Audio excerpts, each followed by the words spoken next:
Nå, goddag. Som I nok kan huske, så blev vi med at påtale, om vi ikke skal være YouTubers.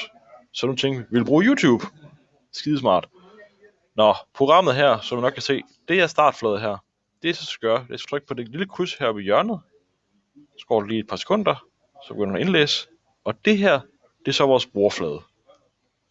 Så er det med lugte, ja, det skal ikke gå til noget.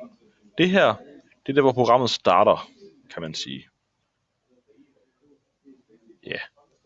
Hvis vi nu vil have vores robot til at køre fremad, så vælger vi den her bevægelsesting.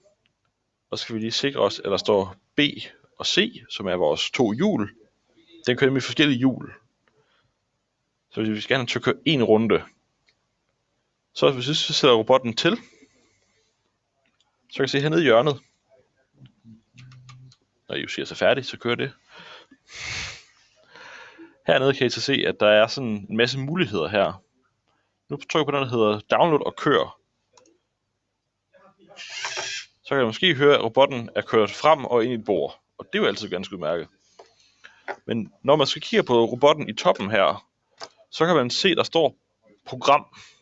Det er et stykke software. Så hvis vi fjerner kablet igen, og trykker på den knap i midten der på robotten, så kører den en omgang. Inden programmet, der kan jeg også justere, om jeg gerne vil have det i sekunder, i grader eller omdrejninger. Jeg plejer at køre omdrejninger. Her kan jeg styre hastigheden. Jeg plejer at sige, at 50. Altså jo langsommere den kører, jo mere præcis er den også. Omdrejninger, lad os sige, at vi godt har kørt 2 omdrejninger. Nu kører den 2 omdrejninger frem på begge motorer. Så lige robotten til igen. Så vi se, at vi kan få den til at overføre det. Så kan I se, nu er den tilsluttet. Så vi kører. Super. Vi kan også få den til at køre baglæns. Nu tror jeg den her på også.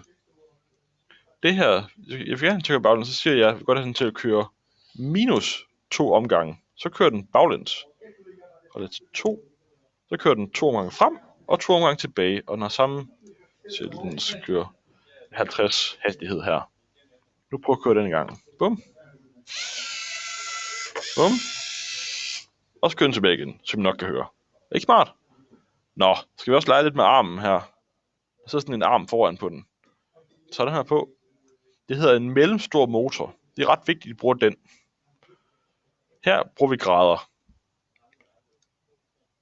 Nu kan vi så se her, at vi kører grader, så vi kører op og ned. Nu vil vi gerne have den til at køre 90 grader op. Og når den kommer tilbage igen, vil jeg godt have den... Kom så, robot. Begge vil jeg godt have den til at køre 90 grader ned igen, så jeg siger minus 90 grader. Nu burde det virke. Bum, så kører vi den. Og det virker simpelthen. Det er simpelthen skidesmart. Super. God fornøjelse med opgaven. Hej.